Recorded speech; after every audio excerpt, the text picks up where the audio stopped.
கொலுசு இதழ் வாசகர்களுக்கு வணக்கம். வாசகர்களே, இன்னைக்கு நீங்க கேட்க போறீங்க இந்த மாத கொலுசு இதழில் இடம்பெற்ற ஓர் இலைச்சோறு அப்படிங்கிற சிறுகதை தான். இந்த கதையை எழுதியிருக்கிறவங்க எழுத்தாளர் உஷாராணி சம்பந்தன் அவர்கள். இந்த கதையை உங்களுக்காக சொல்ல போறேன் நான், சண்முகவல்லி ஸ்ரீனிவாசன்.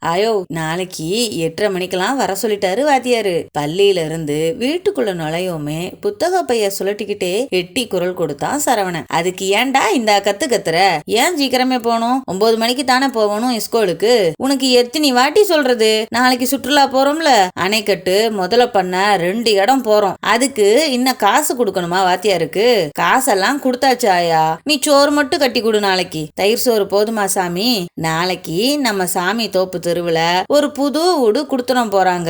6 மணிக்கெல்லாம் வர சொல்லிச்சு அந்த அம்மா. போனா எம்மானாது காசு கொடுக்கும். நீ என்ன சொல்ற அப்படின்னு கேட்டாங்க ஐயா. ஊசி போன மீன் குழம்பு சட்டியா முகர்ந்து பார்த்த மாதிரி முகத்தை சொல்லிச்சான் சரவணன். என்ன ஐயா, தயிர் சோறுலாம் வேணாம் ஆயா. நம்ம ஸ்டீஃபன் இல்ல, கறிக்கடை ஸ்டீஃபன், அவன் கோழி பிரியாணி முட்டை எல்லாம் கொண்டுட்டு வரானா. எதனா கறி சோறு ஆக்கி கொடு ஆயா. டேய், அவன மாதிரி நம்ம என்ன கறிக்கடையா வச்சிருக்கோம்? இல்ல வீட்டுல 2 கோழி தான் மேய்தா நினைச்சா கறி சோறு ஆக்குறதுக்கு? போ ஆயா, நான் பயணம்லாம் போவல. கோவத்தோட முகத்தை கழுவி தண்ணீரை வீசி அடிச்சான் சரவணன். களைந்து கிடந்த அவனோட தலைமயிர் இன்னமும் களைஞ்சுது. பெரிய மவராசனுக்கு பிறந்த கணக்கா இம்மா கோவம் வருது உனக்கு? ஆயா, நீ வாய மூடிட்டு போ, அவ்வளவுதான். நான் நாளைக்கு பள்ளிக்கூடத்துக்கே போறேன். 5-6 பேரு பயணத்துக்கு வரல, நானும் அவங்களோட போல. ஆத்திரத்தோட பைய திறந்து நோட்டு புக்கை எடுத்தான். வறுத்த பொரி அரிசியையும் கருப்பட்டி நீரையும் பக்கத்துல வச்சுட்டு உட்கார்ந்தா அங்கம்மா. தலைய திருப்பவே இல்ல அவன். ஏய் என்ன ராசா, கோச்சுக்குனியா? பேரனோட தாடைய பிடிச்சு கெஞ்சினா கிளவி. ஒரு நாள் வேற சோறாக்கி தர முடியுமா முடியாதா உனக்கு? டேய் இருறா, நாளைக்கு புது வீடு குடுத்தனம் போறாங்கல்ல, அந்த அம்மா ரொம்ப நல்ல மாதிரி 8 மணிக்கெல்லாம் சோறு ஆயிடும்னு சொல்லுச்சு. அதாண்ட கேட்டு உனக்கு கட்டித்தரேன் சாமி. இது நிலப்பில்ல பாரு எனக்கு. பேரனோட முகம் புது சோறு மாதிரி இப்ப மலர்ந்து போச்சு. நெசமா தருவாங்களா ஆயா? அவங்க வீட்டுல அந்த அம்மா மவராசி நிறைய குடுக்கும். ஆனா சைவ சோறு தான், வடை பாயாசம் தான். 8 மணிக்கெல்லாம் நீ டப்பாவை எடுத்துக்கின்னு அங்க ஊட்டாண்ட வந்துரு. நீ இப்போ இத துண்ணு கண்ணு. பொரி அரிசியை எடுத்து ஊட்டுனா பேரனுக்கு. இரவு பாட்டி பிசைந்து போட்ட பழைய சோற்ற மறுநாள் கிடைக்க போகும் வடை பாயாசத்தோட நினைப்புல வயிறு புடைக்க தின்னுட்டு படுத்தான் சரவணன். வெளியில காத்திருந்து வாலாட்டிக்கிட்டு இருந்த நாய்க்குட்டிக்கு ஒரு பிடி சோறை வச்சுட்டு அடுப்ப ஒளிச்சு போட்டுட்டு குடிசை கதவை அடைச்சிட்டு வந்து படுத்தா அங்கம்மா. மேல் கூரைய பார்த்து உருண்டுகிட்டு இருந்தான் சரவணன். ஆயா, வடெல்லாம் தருவாங்க தானே? என்னோட ஃப்ரெண்ட்ஸுக்கும் சேர்த்து வாங்கிட்டு வரியா? வாங்கியாரன். இப்போ வடைய நினைச்சு எலி மாறி தூங்காம கண்ணு முழிச்சுக்கின்னு இருக்காத. அவன் பேசி பேசி உறங்கும் வர தட்டி கொடுத்துக்கிட்டே தானும் உறங்கி போனா கிளவி. மகளும் மருமகனும் சாலை விபத்துல போய்விட அவர்கள் பெற்று போட்ட சரவணனை ஒற்றை ஆளா காப்பாத்திக்கிட்டு இருக்கிற அங்கம்மா கிளவி. 6வது வந்துட்டான் சரவணன். பேரனோட வாழ்ற இந்த சின்ன கீழ்பட்டு கிராமத்துல 4-5 தெருக்கள் தள்ளி கொஞ்சம் வசதி படைச்ச வீடுகள்ல வீட்டு வேலை செய்ய போவா அவ. முதுகு வலியையும் மூட்டு வலியையும் இந்த 70 வயசுலயும் புறந்தள்ளிட்டு பேரனுக்காக ஓய்வில்லாம உழைச்சுக்கிட்டு இருந்தா. பேரனுக்கு பாட்டியும் பாட்டிக்கு பேரனும் இருவருக்கும் குடிசாமி சொடலை மாடனும் துணையா இருந்தாங்க. காலையில எழுந்து கறிப்பொடியில பல்ல தேய்ச்சி குளிச்சுட்டு பால் இல்லாத கருப்பட்டி வெந்நீரை வாயில ஊத்திக்கிட்டு சரவணனை எழுப்புனா. ராசா, நான் அவங்க வீட்டுக்கு போறேன். மணி 6 ஆகுது. நீ ஒரு 7:30-8க்கெல்லாம் ஊட்டாண்ட வந்துரு. வரும்போது மறக்காம 2-3 டப்பா கொண்டாந்துரு, சரியா?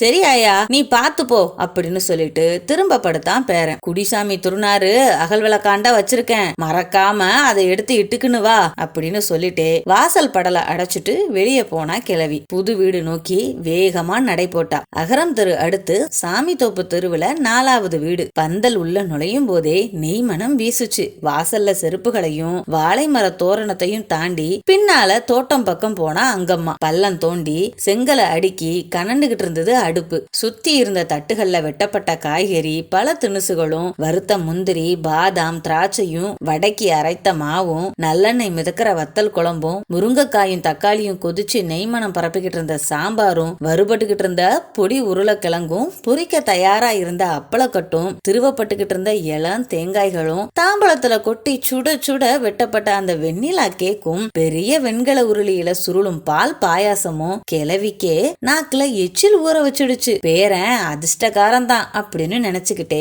சிரிச்சுக்கிட்டா. 3 டப்பா கொண்டாந்தா போதுமா? அந்த அம்மா கிட்ட கேட்டா வேற டப்பா குடுக்காதா என்ன? எச்சா எந்த வேலை சொன்னாலும் செஞ்சிடணும்னு முடிவு பண்ணிக்கிட்டா கிளவி. யாரு என்ன வேலை சொன்னாலும் இருந்தாலும் ஓடி ஓடி சின்ன வயசு பொண்ணு போல வேலை செஞ்சா. மணி 7:30 நெருங்கிக்கிட்டு இருந்த நேரம் ஹோமம் முடிஞ்சுது. வீடு முழுக்க மண்டிய புகையையும் தாண்டி மணத்துது சாம்பாரும் பாயாசமும். பூசை முடிச்சு மாடுகண்ணு உள்ள வந்து போச்சே, இன்னும் யாரும் பந்தியில உட்கார காணுமே. கிழவியோட கண்கள் அலைபாய தொடங்குச்சு. சரவணன் வந்துடுவான்னு எட்டி எட்டி பாத்துக்கிட்டே கைய பசஞ்சுக்கிட்டு இருந்தா. என்ன அங்கம்மா, வேலையில சுறுசுறுப்பு இல்லையே, வாசலையே பாத்துக்கிட்டு நிக்கிற அப்படின்னு சொல்லிக்கிட்டே பின்னாடி இருந்து வந்தா எஜமானி அம்மா. அம்மா, என் பேரன் இன்னைக்கு பயணம் போகுதான், செங்கம் தாண்டி அணைக்கட்டான், சோறு கட்டி கொடுக்க சொல்லுச்சுமா. அதுதான் நம்ம வீட்டுல விசேஷமாச்ச, கேட்டா நீ குடுப்பியேன்னு டப்பாவை எடுத்துக்கின்னு வாடான்னு சொல்லி அனுப்பியிருக்கேன். இதோ இப்ப வந்துரும், அதுதான்மா அப்படின்னு இழுத்தா. இதுக்கா கைய பசஞ்சுக்கிட்டு நிக்கிற? இதோ இந்த பசுமாடுக்கு சாப்பாட வச்சு அது சாப்பிட்டதுக்கு அப்புறம் பந்தி போட்டுட வேண்டியதுதான். முதல்ல பசுமாடு தான் சாப்பிடணும், இது எங்க பரம்பரை வழக்கம், அப்படியெல்லாம் இதை விட்டுட முடியாது, நீ கொஞ்சம் நில்லு, இதோ வந்துடுறேன் அப்படின்னு உள்ள போனா எஜமானி அம்மா. யாரோ ஒரு அம்மா முழு தலைவாழை இலையில சுட சுட சோறும் காயும் வடையும் பழங்களுமா பசுமாட்டின் முன்ன கொண்டு வந்து வச்சு, சாப்பிடு தாயே கோமாதா அப்படின்னு வேண்டிக்கிட்டு இருந்தா. அங்கம்மாலோ, அம்மா சுடலை மாடா, நீ துண்ணாதான் சாமி எனக்கு சோறு கிடைக்கும், ஆசை ஆசையா ஓடிடுற புள்ளைய ஏமாத்தி போடாத, சோறு துண்ணு தாயே அப்படின்னு உள்ள முருக பிரார்த்தனை செஞ்சுக்கிட்டு இருந்தா. பசுவும் கண்ணும் கொஞ்சம் கூட அசைஞ்சு கொடுக்கல, ஏன் முகர்ந்து கூட பாக்கல. சரவணன் பளிச்சுன்னு குளிச்சுட்டு தலைய சீவி திருநூறு பூசி டப்பாவோட வந்து எட்டி எட்டி குரல் கொடுத்தான் கிழவிக்கு. நேரமாச்சு ஆயான்னு சைகை செஞ்சு கூட காட்டுனான். நேரம் ஆக ஆக குடும்பம் முழுக்க பசுவின் முன்னாடி மண்டி இட்டுச்சு. எந்த தப்பு செஞ்சாலும் மன்னிச்சிருங்க தாயே, புது வீடு கட்டி வந்திருக்கோம், நிறைஞ்ச வாழ்க்கை வாழணும், ஆசீர்வாதம் பண்ணுமா, சோதிச்சிராத அப்படின்னு கண்கள் கலங்க நின்னுகிட்டு இருந்தாங்க. பக்கத்துல இருந்த இனிப்பை பார்த்து சிரிச்சபடியே சுத்தி வந்துகிட்டு இருந்தாங்க அங்க இருந்த குழந்தைகள். மெதுவா உள்ள வந்த பேரங்கிட்ட விஷயத்த ரகசியமா சொன்னா அங்கம்மா. என்னது, மாடு துண்ணாதான் சோறு தருவாங்களா? இது துண்ணலையா இன்னும்? எவனாச்சும் பிளாஸ்டிக்ல சோறு வச்சிருப்பான், தெரியாம அதோட துண்ணு இருக்கும், அதுதான் அதுக்கு வவுறு சரியில்லை போல. நம்ம தரு மாட்டுக்கு கொடுத்து பாரு, இந்நேரம் இலையே காலி பண்ணி இருக்கும். எனக்கு இந்த சோறு தந்தா நான் எப்படி துண்ணுவேன் தெரியுமா?